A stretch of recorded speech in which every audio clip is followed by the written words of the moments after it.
I made a foolish comment on Facebook after the last bucket race meeting at Tokoroa, along the lines that the air-cooled bucket was cleaned, a couple of minor repairs done, and it was all ready to go again.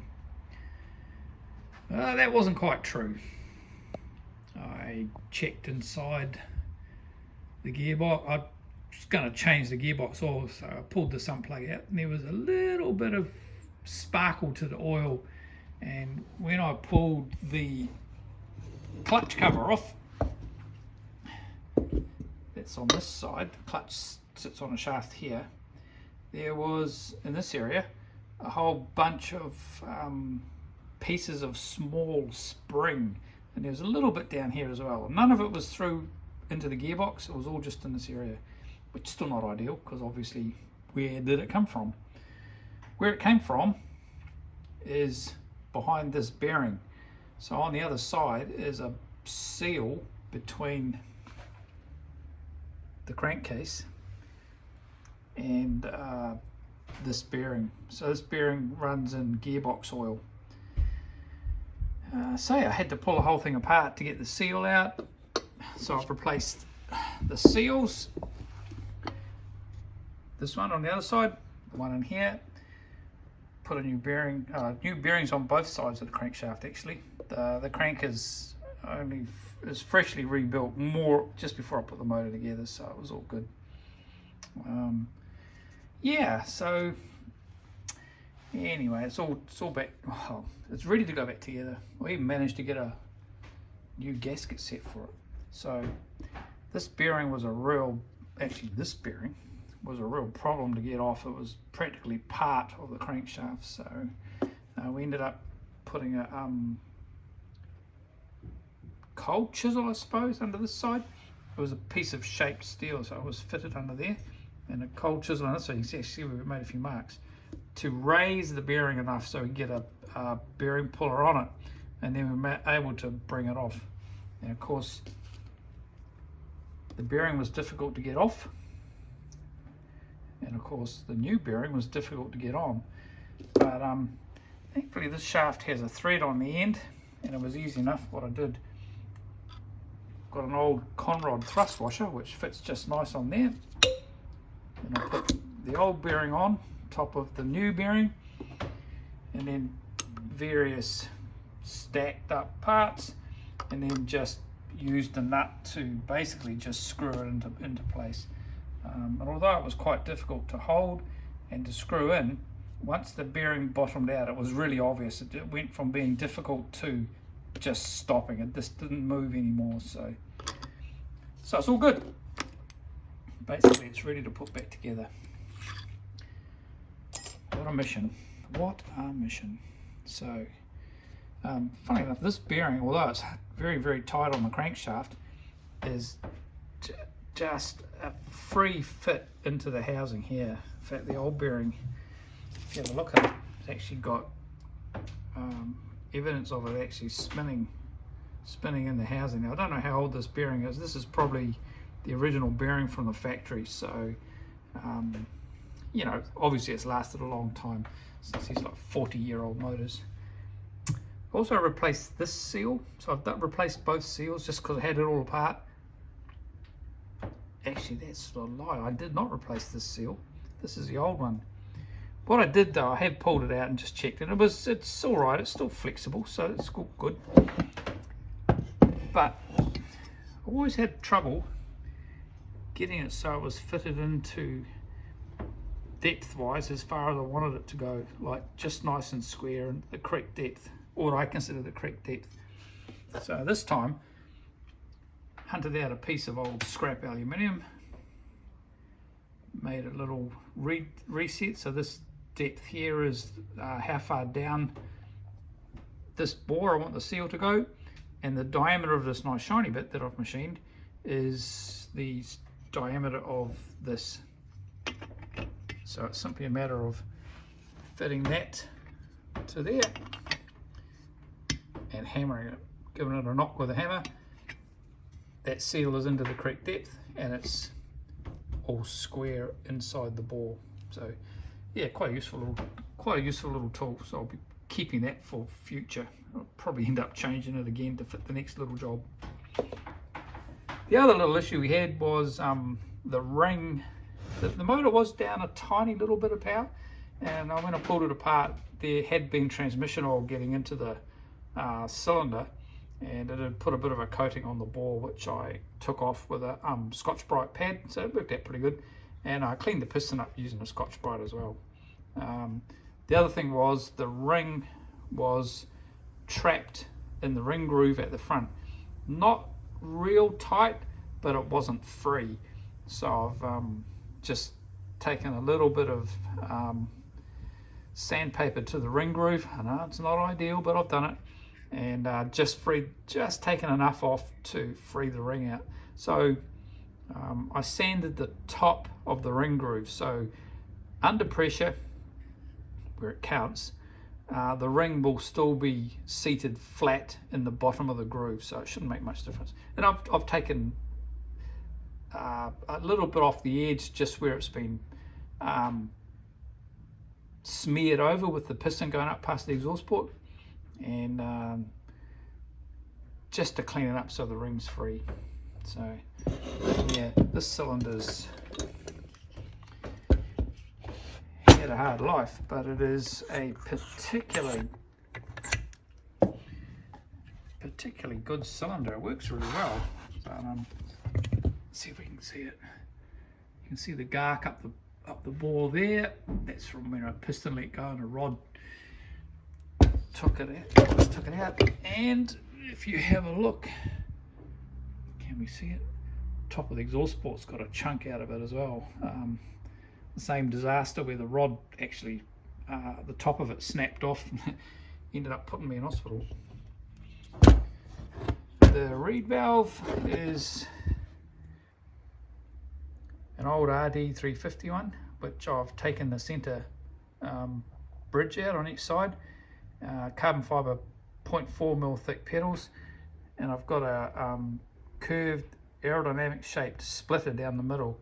Now this is optimized for a 28mm carburetor, and in my opinion this reed valve works extremely well. That makes a distinct sound on the dyno. Whichever motor I have this reed valve on, it makes quite a distinct sound, and they always work very well whatever the motor is. So with a bit of filing of the reed valve housing on the MB tip, these only had a single-sided dual petal arrangement to start. You can file them right out so it's whisker thin at the bottom and fit these in. I've used a 10mm spacer here as well, just to back it out a bit. This cylinder also has an extra port each side, and this port is quite a bit bigger than standard, so there's a lot more air coming in through the reed valve into the crankcase. And this setup works really, really well. The piston's fairly well supported whilst allowing plenty of airflow. These ports are not too bad, nothing too flash. Left the septums flat, which is more modern thinking about how things should be done. Oh yeah, another chunk missing off this board. Like I said, this cylinder's had a very hard life. And in a previous life I took quite a bit off the top, as you can see, right down to the fin, which was a really big mistake. Requiring this copper gasket to compensate, so the piston actually extends up into this. The ring stays inside the bore here, but the piston is actually up inside this copper gasket. So I need to make some other little changes so that this gasket seals a bit better. The suggestion has been to take 1 thou off all around the outside here, leaving the center bit proud by 1 thou. I mean, you'll probably be able to feel it with your fingernail, and it's just to put that little bit more pressure on that where it counts and just make it seal up. The pressure you get from bolting it down over this surface area of the gasket just doesn't clamp tight enough to actually form the seal, even with the copper coats, you know, spray on gasket goose. So anyway, a bit more later on. All right, it's time to put the clutch in with the primary drive. There's a few things. Now, the MBs have a balance shaft, which is here, and when it's all installed, this line has to line up with this marker, and it's through this anti-backlash cogs, so a bit hard to see, but there's split cogs there, so they've got uneven number of teeth. They're not even number of teeth, so there's a bit of slippage and it just cuts out the backlash and the chatter.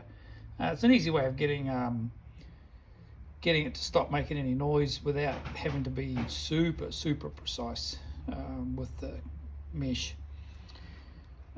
So the clutch. Now these motors, bog stock, make 11 horsepower. This one's making 24 plus. So if you don't want to go the old route of adding washers under the springs, which makes the clutch difficult to use, you have to do what I've done to this one. There's a few little tricks to it. So those that know will know that MB100s only have 4 pairs of clutch plates. As you can see, there's 5 in this one, and in fact this clutch is good for 25 horsepower, something like that. So it's a bit marginal for this bike, being it's, you know, just under 25. My son, when he was riding it, was complaining that there's just a little bit of slip just now and again.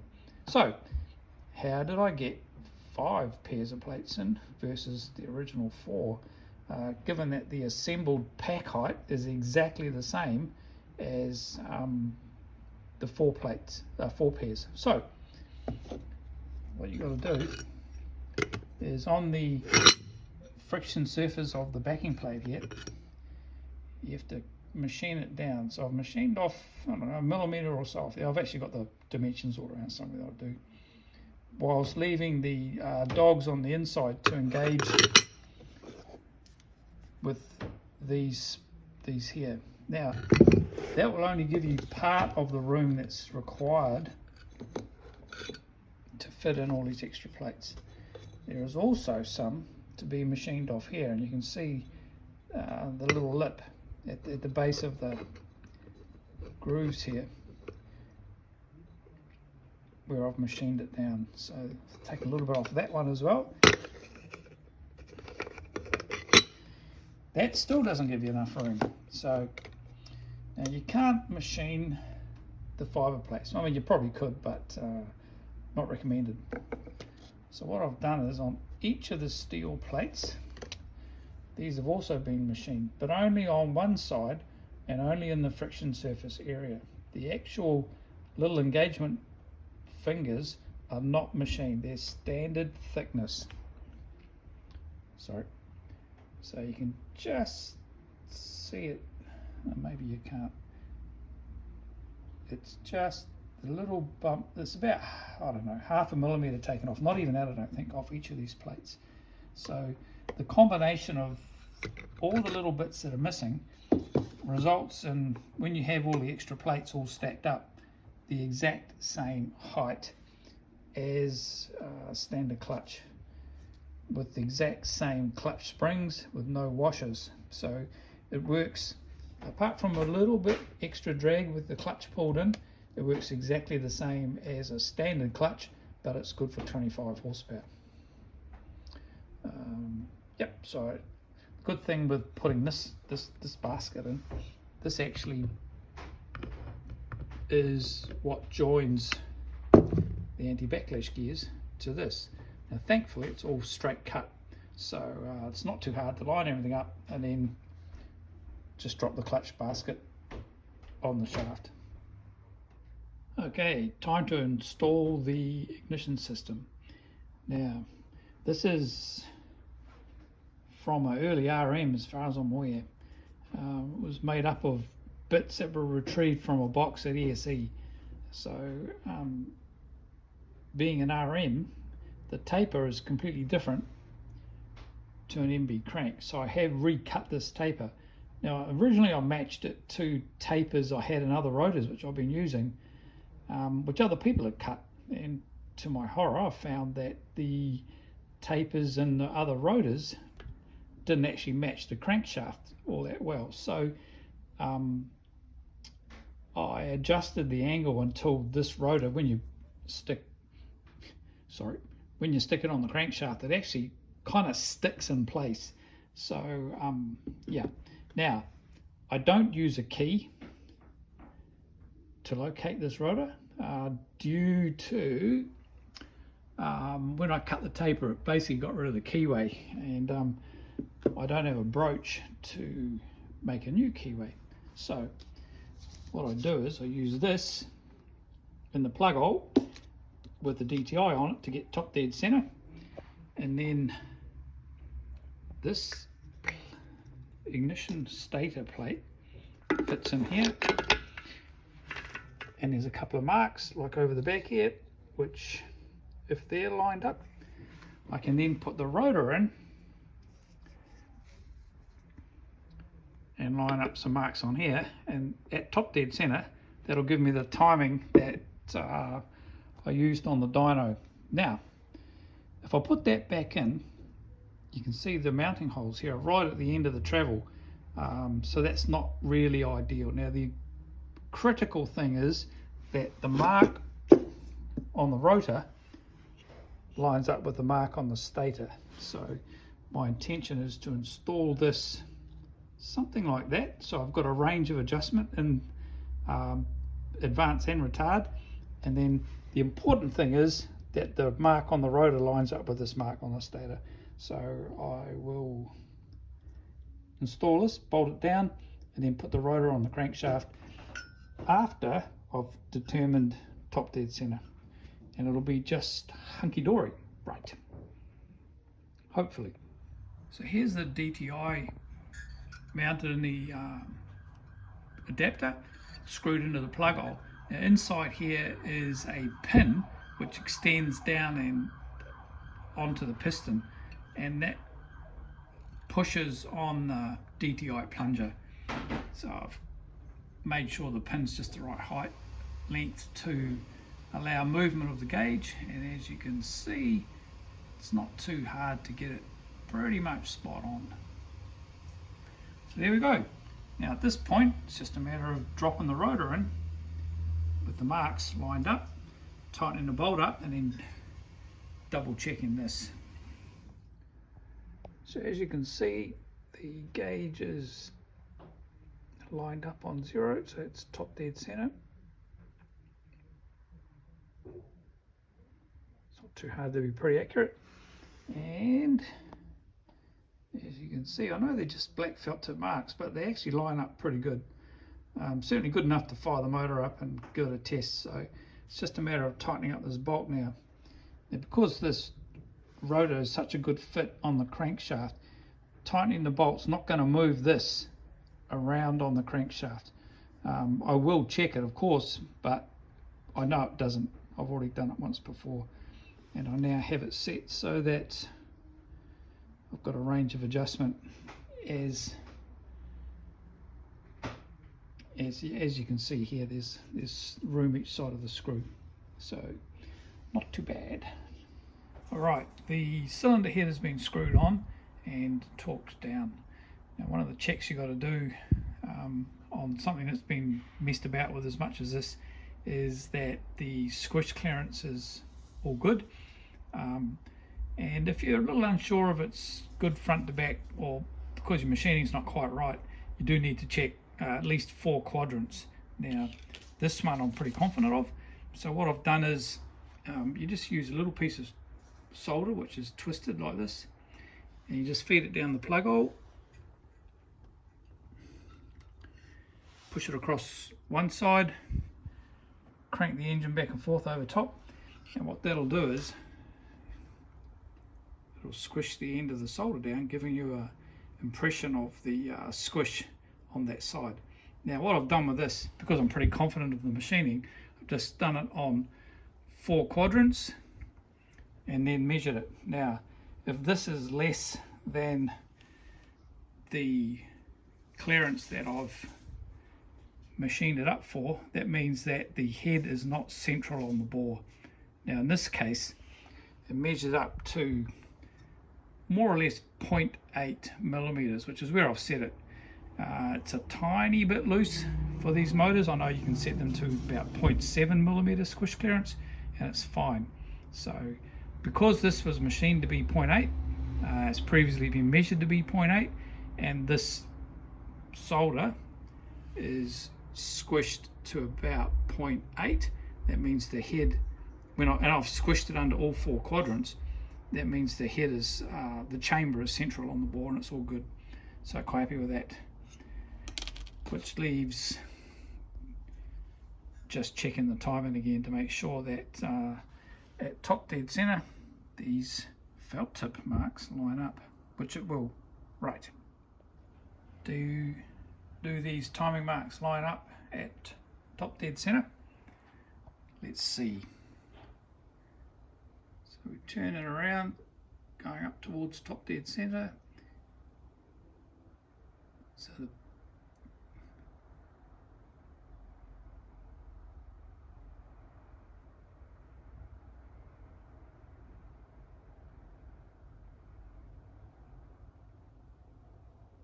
alright, that's top dead center, or damn close to it, and the marks line up, or they're damn close to it. Certainly good enough to give it a run.